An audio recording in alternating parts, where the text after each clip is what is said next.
Stop! The failure to stop. The Interceptors are back. One jaw naked. In a brand new series with unprecedented access to one of Britain's toughest units. Police! Riding in the front seat, we follow their every move as they battle the bad guys. From inside their pursuit cars, shadowing their police dogs, and on the shoulder of their firearms officers. Get your hands on your head! Police Interceptors, the best weapon in the war on crime. On your knees. Down the floor, down the floor! And that is why we come to work.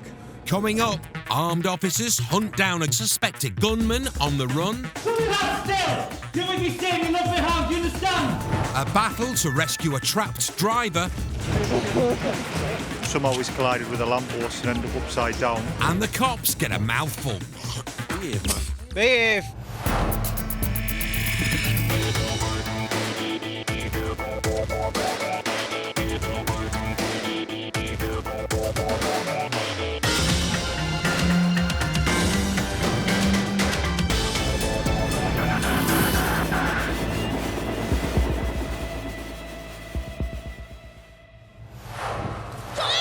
Violent crime is on the rise in the UK. Tell you no! Right! And so is the number of police officers carrying firearms. Over 2/3 of the Durham and Cleveland Interceptors are now firearms trained, and people in the region are still getting used to seeing their police carrying guns. I think they are more used to seeing us, buying our dinner carrying a sidearm rather than the initial, like, my God, that cop's armed. Oh, please show yourself! I think with the way the world's changing now and the aspect of terrorism, I think the realism is that the public now are happy really to see more armed cops and are given that reassurance that the cops can deal with the threat as necessary and protect them.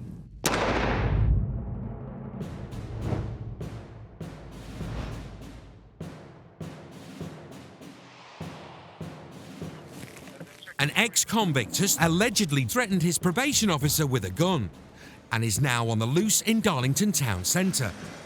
Firearms teams are on the move. Every officer in the area has been called in to help search for the suspected gunman, including Interceptor Damien Damo Stevens. The control room supervisor has given a full firearms authority, so armed officers are travelling down to Darlington now. Damo is one of 120 firearms-trained interceptors in Durham and Cleveland, and he knows how serious this situation could be. We've got a really good, clear description of this guy, both the clothing description and his physical appearance. All the CCTV operators are aware of it, all the local officers are aware of it. So, get a hold of this guy, however we can, secure the weapon.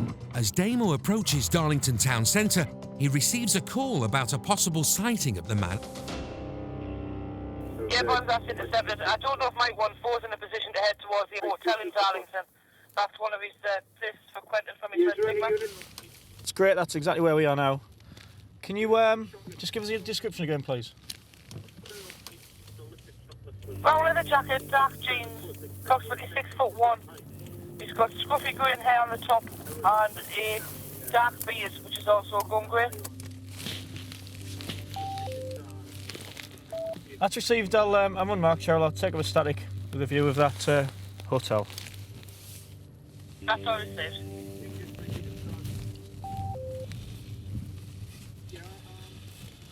There's a suggestion he could be in that hotel, or he's making his way to it, so... Here they come. As Damo lies in wait, the armed units get ready to strike. We know that the guy's obviously got some issues, and we really need to get him located and get this handgun found. But it seems that the hotel tip-off was a false lead. Now there's another call saying that the suspected gunman has been seen going into a house. Damo follows a firearms car through the traffic. There's no time to waste.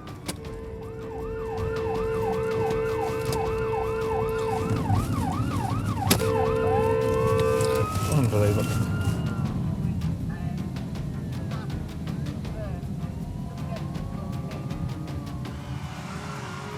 The cops have the place surrounded. With a potentially armed suspect, they're not taking any chances. You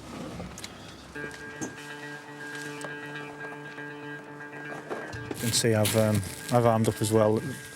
At the moment, we're going to just see if he's going to come out. We're negotiating with him now. If he comes out, great. If not, we have a contingency to force entry. It's time to move in. The team is armed with rifles and tasers.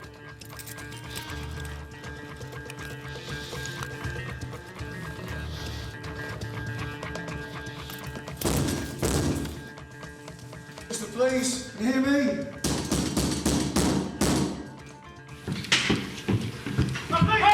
Stand still! Show me hands still! Do what you say, you're not be harmed, do you understand? The suspect is red dotted with a taser. One false move and he's going down.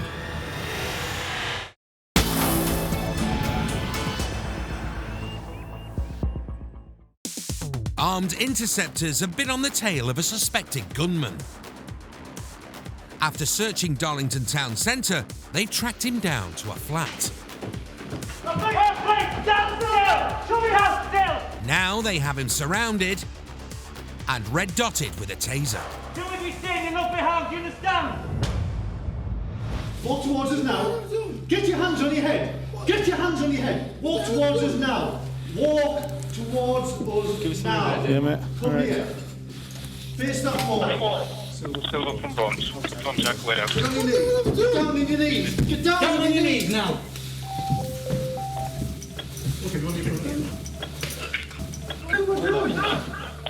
Show us your hands. What have we done? Have you got any firearms on you?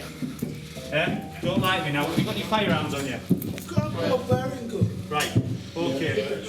Got some information that you may be in possession of a firearm, okay? It's not firearm. It doesn't even work. Well, this is... Stand up. You do that to me. What have I done? Got some information that you're in possession of a firearm, okay? So that's why we've come to see you. What have I done? Just told you. Nothing. Thankfully, they've secured the suspect without using their weapons. Though once he's cuffed, he starts to kick off. I've done that. Done that. Stand up, you alright? Right, just search me. Get off! Get off me now! Get off me! Now! You need to calm down. You need to calm down. That's it, nice and easy.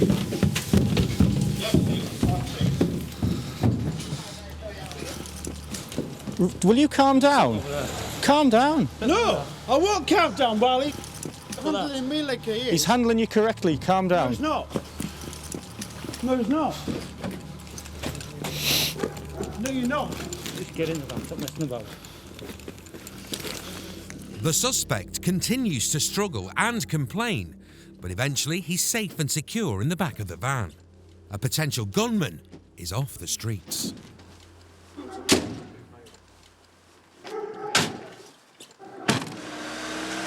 In the end, a good old door knock. He came to the door, but he's obviously drunk. He's very confrontational, but he was dealt with very, at a very low level, I thought. So he's uninjured. We're all uninjured, and now we can search the house for any weapons.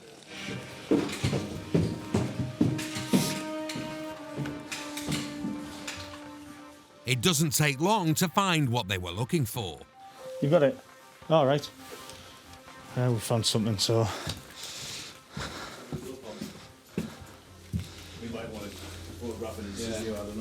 You see just on the table next to his super strength lager.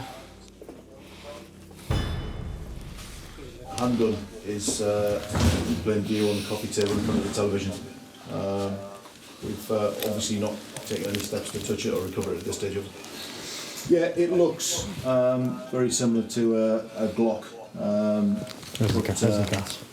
I would suggest that it's a BB gun of some description.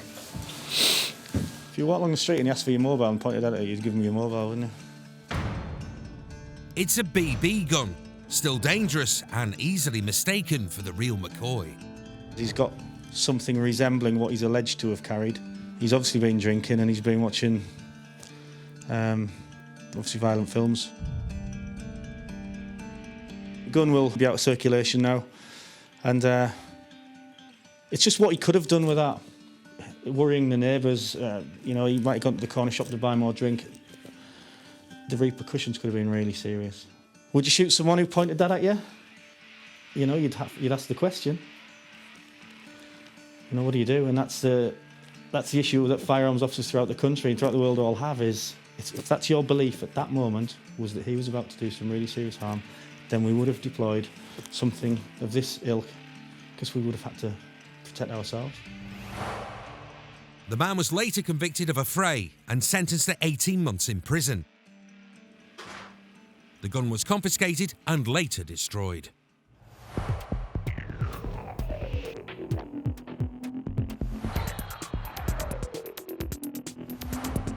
Interceptors in Durham and Cleveland constantly keep their eyes peeled for pool cars. Old bangers bought on the cheap and shared by gangs of criminals to do their dirty work. All unlicensed and uninsured. The cops know exactly what to look out for. Yeah, you just look at the condition of the vehicle, say what it's like. Just look for little things that might be wrong with them and can make a difference. If it's dirty, it tends to mean they don't look after the vehicles. Or it just means stop me in police terms.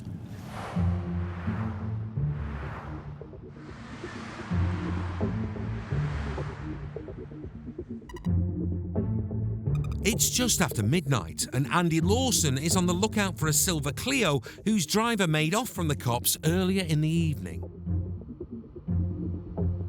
He's parked on a slip road near to where the Clio is believed to be heading, and it soon comes past along with a motorbike. There's a motorbike and a silver Clio, Thornaby Road from Low Lane. I'm just trying to catch it up now.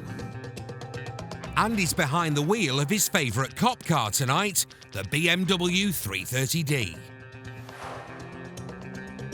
Some careful driving is required. Andy needs to be close enough to check that the car is the one he's after, but doesn't want to spook the driver by getting too close.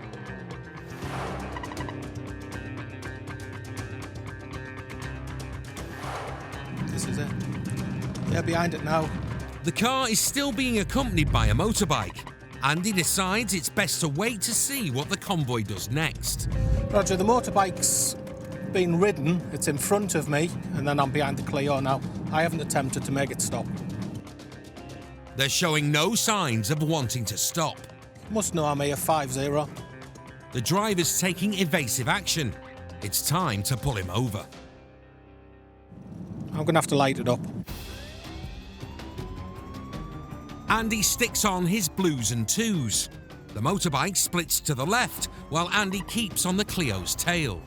Our vehicle is failing to stop. We have a pursuit, 4-2. The driver's hammering it through the residential streets.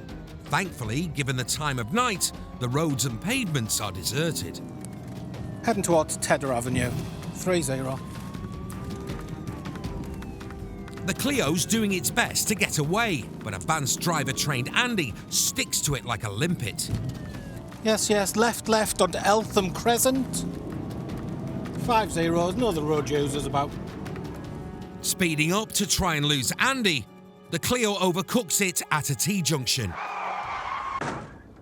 It looks like this pursuit's over. But the desperate driver manages to get back on the move. We're going in circles at the moment. As he can't get rid of Andy, the driver tries a different tactic.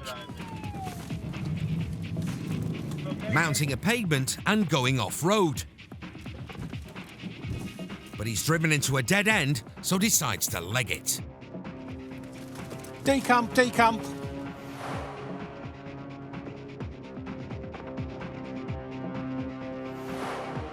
Andy's straight after him.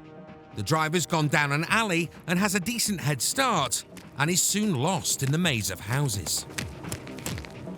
Now we'll leave it for the dogs. A dog unit is on its way to continue the search. He was a little lad with a black hoodie, but the hoodie was right up. He knew to have the hoodie up so he didn't come on my camera.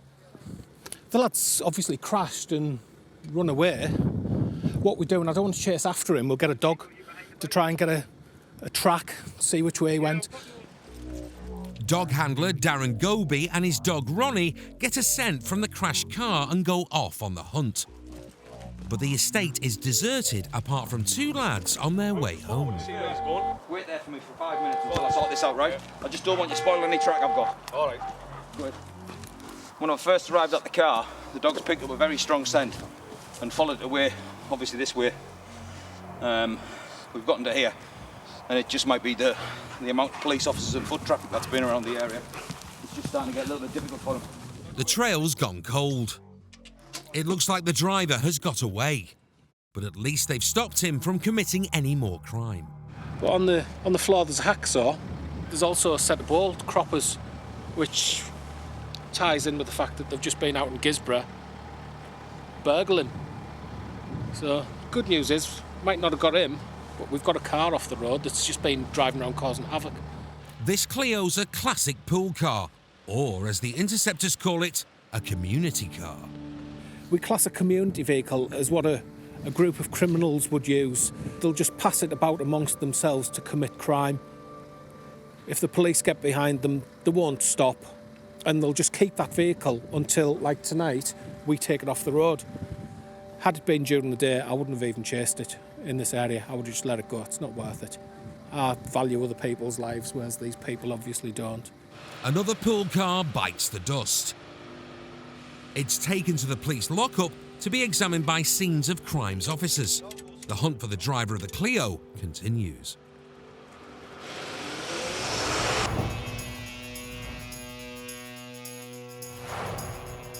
Being an interceptor doesn't just require quick reflexes behind the wheel. It also demands quick thinking, particularly when working out if someone's spinning you a yarn or not. It doesn't take long for a copper to build up a good internal lie detector. When we confront someone for whatever they're doing, it is often that a person's instinct is to lie. Whether it be, yes, officer, my car's insured, to no, officer, I haven't had a drink tonight.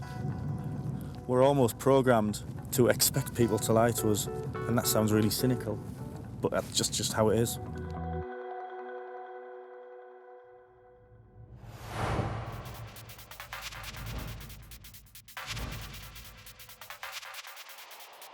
Damo is out on patrol in Spennymoor, south of Durham, alongside Gareth Hops, when a car pings on their ANPR camera.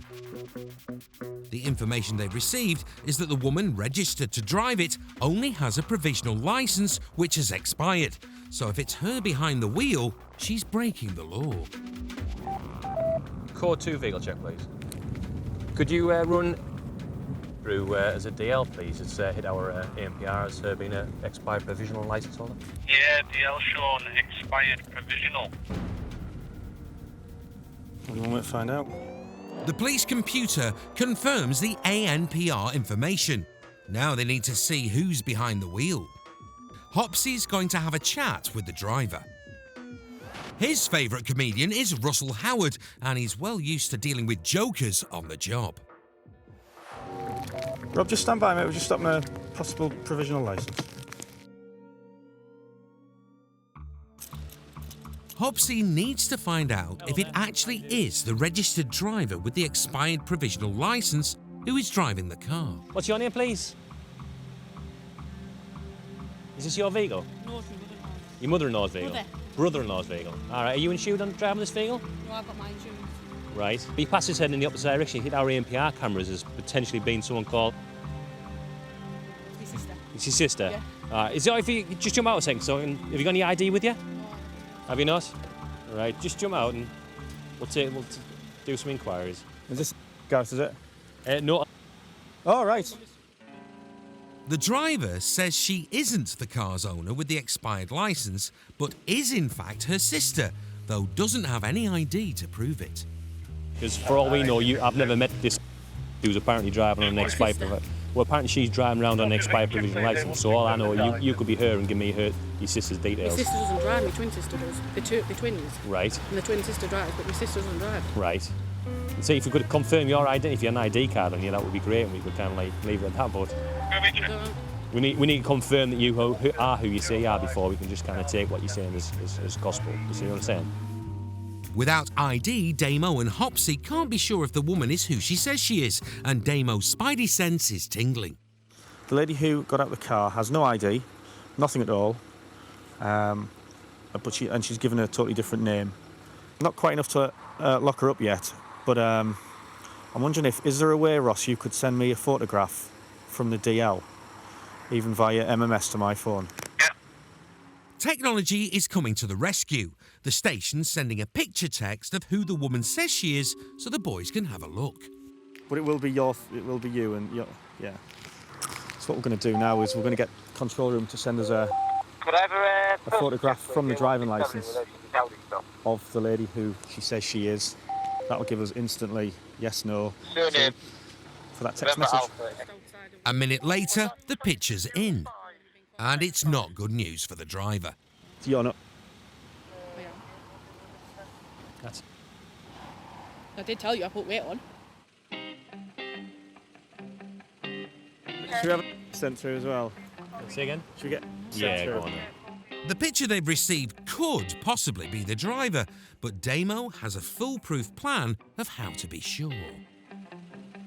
I don't think it looks particularly like her. In fact, I think it looks nothing like her. She says that she's changed in recent years and morphed into a different looking person. So we're getting another photograph sent through of who we think the suspect driver is, and that hopefully will give us a 100% yes or no. A minute later, the second photos arrived. You can go yourself. Just 1 second. I think we've got a winner there, actually, haven't we? It's obviously, isn't it? I think you are, aren't you? No. It's obviously... Have a look at the photograph. I'm happy that that's you, and that's not you. Okay? That's me. Yeah. The pictures confirmed their suspicions. Case closed. You're under arrest anyway. Right, put them back in then. On suspicion of obstructing police and/or attempting to pervert the course of justice. It is, isn't it? Yeah. Carry on that one, is? I know. Finally, 20 minutes after she was first stopped, the woman's admitted who she really is. And now she's going to the nick. The image that we received from control room was just the nail in the coffin for that lady, really.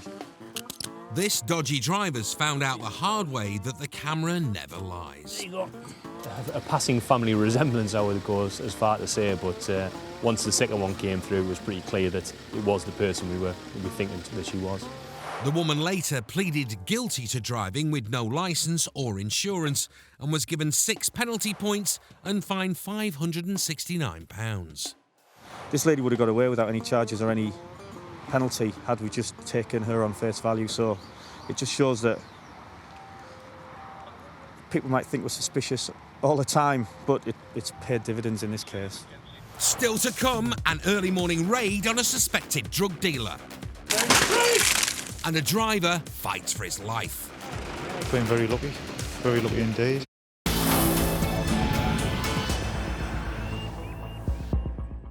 The Interceptors are at the forefront of Durham and Cleveland's anti-drugs offensive. And bashing down doors of suspected dealers is one of their best weapons in the war on drugs.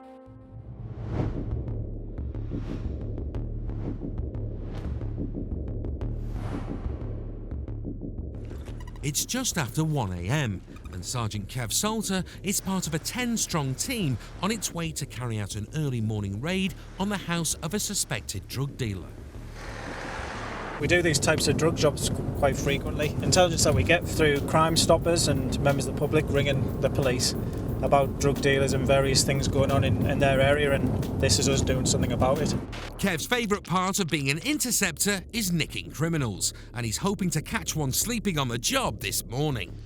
Specific intelligence about an address and drug dealing going on, and it's now 1:30 in the morning. We're going to go and put the door in and see if there's any drugs inside. The reason we're doing it at nearly 2 o'clock in the morning is so that these people are in bed. We're hoping that they're in bed, fingers crossed. if we get them when they're in bed, they're less likely to flush the drugs down the toilet or get rid of them, and we catch them by surprise. The team set up around the corner, then head off to hopefully give a villain a wake-up call he won't forget in a hurry.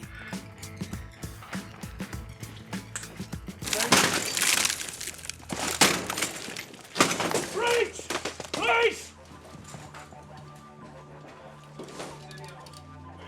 Despite the late hour, there's no one in the house, which allows the team to give it a thorough search, and they quickly find some tasty items in the kitchen. Looks like cannabis there. And a safe on the wall. And these. Why would you keep these in with your baked beans? Baked beans and tomato sauce. Lily the drug dog has also found something. So there's a bong in the downstairs below that's obviously been used. The house is full of dodgy and potentially dangerous items. Something that will be seizing. I've got no doubt if they are drug dealing from the premises that they'll be using that as some sort of protection weapon. You don't know what that is, but unlike on Miami Vice, you don't rub that round your mouth. But we'll have that and see exactly what that is. The kitchen's a treasure trove of drug paraphernalia. These scales haven't been used for making your Yorkshire puddings either, have they? White powder. You need bigger scales than that for Yorkshires and what have you, but certainly making cakes. So we'll have those as well. At the moment we're just seizing all the drugs which we found. It's quite a bit now that we've managed to piece it all together. There's quite a lot of evidence here to say that there's a lot of drug activity going on in the house. While it's not been a perfect mission due to the fact the suspect wasn't in, the raid has been a success in many ways, and it's only just begun. Obviously, it's unfortunate that we've got nobody in the property at the moment, otherwise they would have been handcuffed and come to the police station to be bedded down in a cell for the night and they'd be interviewed in the morning. Obviously what we're going to do now is leave the documentation so when they do arrive home, they'll know that the house has been searched, and as soon as we get the next opportunity, we'll be back to arrest the occupants of the premises.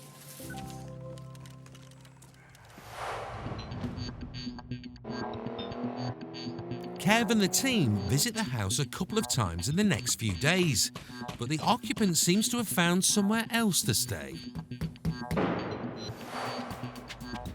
However, 6 days after the raid, the suspect finally gave himself up, and during questioning, revealed the passcode to open the safe which was seized. It's not Kev's birthday, but he'll have fun unwrapping this. This is the safe which we seized from the drugs raid the other night. The lad's just, after being on the run for almost a week now, handed himself in. We've managed to get a possible code out of him, so we're going to open the safe. Ready? Start.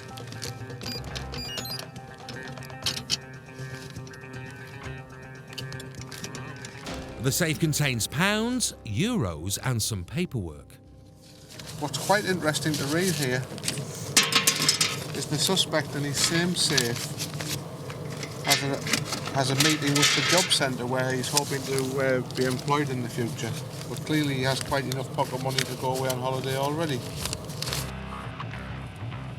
Quite a substantial amount of euros, quite a substantial amount of English pounds. It amounts to around £1,300, which is quite a lot of money. Quite a lot of money for somebody who doesn't work, doesn't have a job, and obviously he's in custody now after handing himself in after being on the run for a week. We'll see exactly what he's got to say for himself, but with a bit of luck we'll be able to get this lad to court and get the punishment that he deserves, because he's quite clearly up to no good. The money seized was found not to be from the proceeds of a crime and was returned to the suspect. He was later convicted of possession of a Class B drug and fined £395, including costs. Officers in Durham and Cleveland cover over 3.5 million miles on the roads each year, doing their best to keep road users safe. Last year in the region, there were just over 2,000 collisions, with over 400 people killed or seriously injured.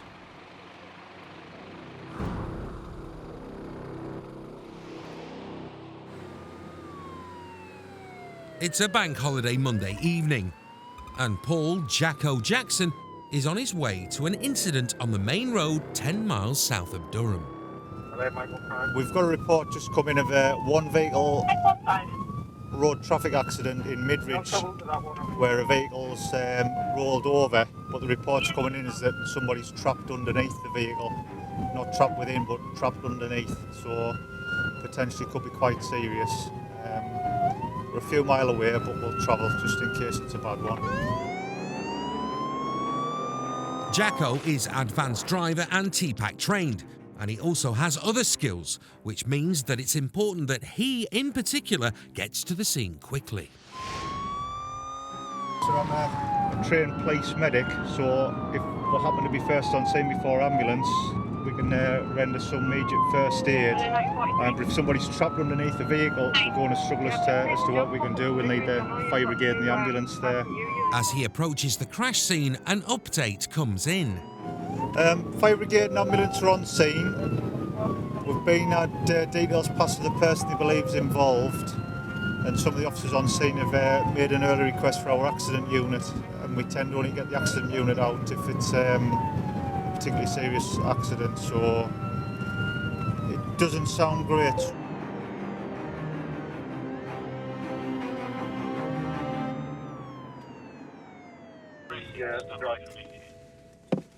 Talking to one of these local lads a couple of minutes ago.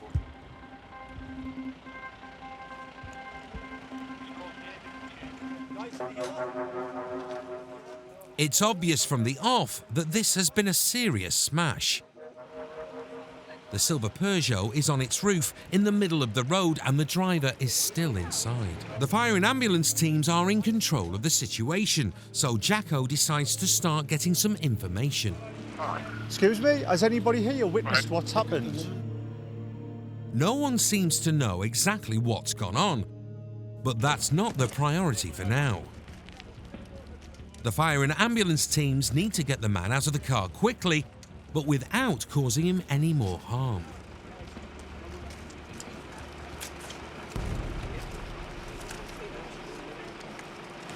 It's quite a spectacular smash. It's a one vehicle that would appear he's come down the road. Somehow he's collided with a lamppost and ended up upside down. The fire brigade have managed to get him out of the vehicle, extracted quite quickly. He's now going in an ambulance. He's conscious and breathing, he's talking, so that's all good. But at this moment in time, we don't know the extent of his injuries, so we'll treat it as serious. We'll get the accident unit to come here, and the investigation will commence.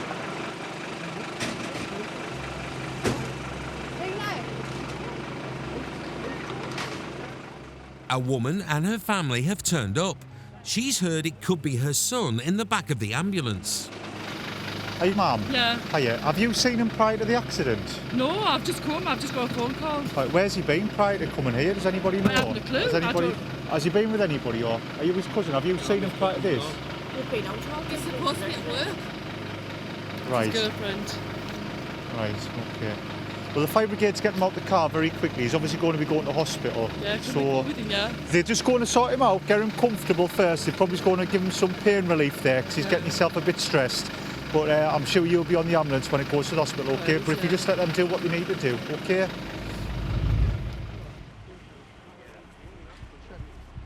While the paramedics do their job, Jacko does his. Examining the crash scene to see if he can work out how it happened. Has he been belted, you know, when you have dragged him out? He was belted. He was belted, was he? I just cut the belt. He's been very lucky. Very lucky indeed. Were you one of the ones that dragged him out? Yes. Could you smell any booze on him out like that? Because I haven't gotten close enough to... Not really, all I could smell was petrol. Just petrol, right, all right. Given the time of night and what he's been told, Jacko gets his breathalyzer. He suspects the driver might have been drinking. Are you swimming? Yeah.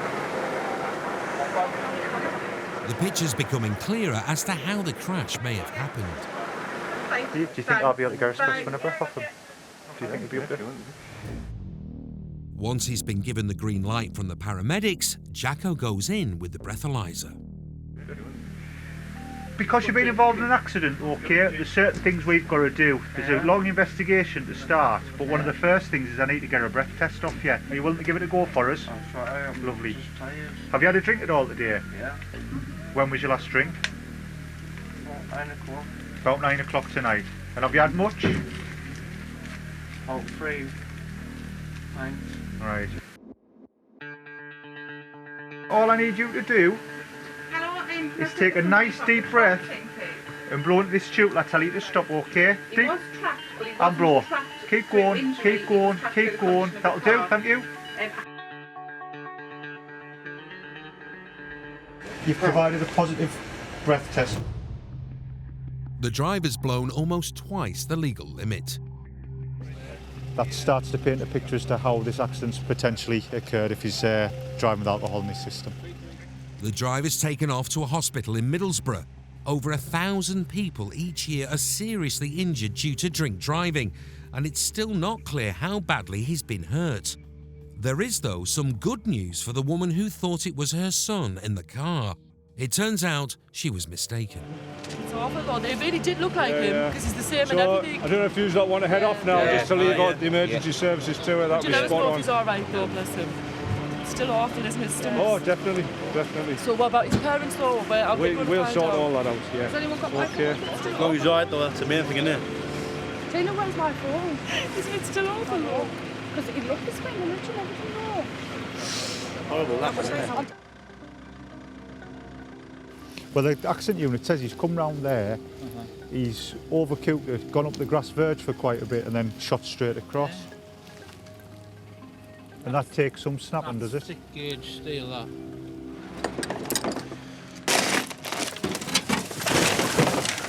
The vehicle's getting recovered as we speak. You can see the state it's in.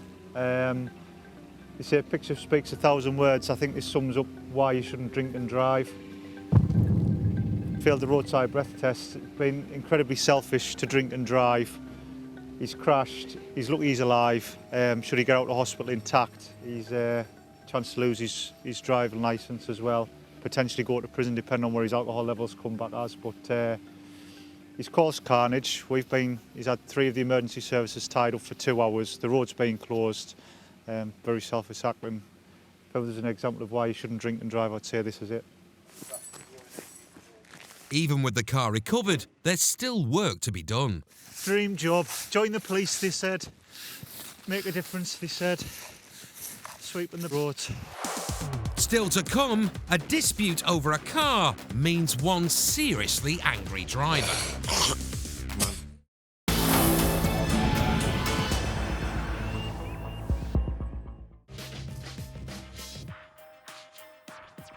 One thing all interceptors know is that every day and night they're on the job, they're going to come into contact with the public.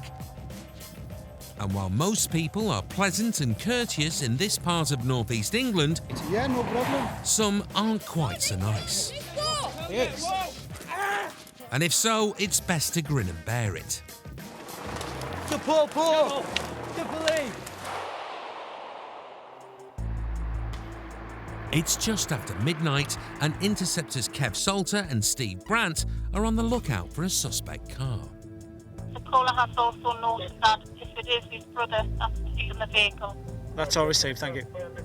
He's taken some spare keys from deceased mother's address and returned to his brother's house and taken his brother's car without his permission.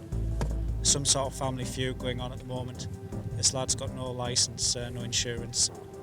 Apparently, a man has taken a silver Zafira from his brother's house and is driving it unlicensed and uninsured back to where he lives. Kevin Branty are in the unmarked Beamer circling the area where he's believed to be going, and soon spot the suspect motor coming past them. Just get it round, get it round, get it round, get it round.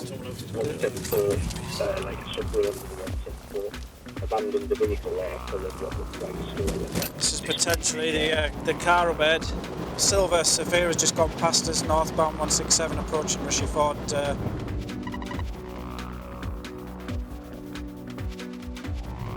It's definitely it, like. As they're in an unmarked car, the Interceptors decide to hang fire for a while.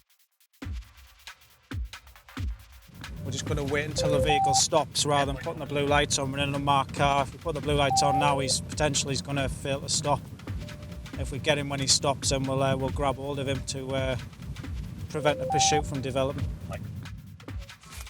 Just about to pull up at the address. As they expected, the car stops just around the corner. Now then. You all right? Your name? Just pass us the keys. What's your name? You had a drink? No. No? Behind the wheel is the man they were expecting. Whose car is it? Mine and my brother's. Right. It's alleged that your brother owns a vehicle and that it's been stolen. As a result of that, I'll have to arrest you on suspicion of theft and also on suspicion of drink driving, alright? How dare you say it's a stolen car? It's not a stolen car. I own this car. Don't give me any stolen car. Sit down there, chill out. Doesn't matter what it says. It ain't in his name. It's in my mum's name. Well, what about you haven't got a licence? So I haven't got a licence, have I not? Are you sure about that? Are you sure about that? You don't even have a clue who I am, are you, mate? The driver's clearly had a drink, and he's not happy about being stopped, or our cameraman being there. Get your camera out my face, son. Sit down, chill out. Move your camera out my face. Behave, man. Behave!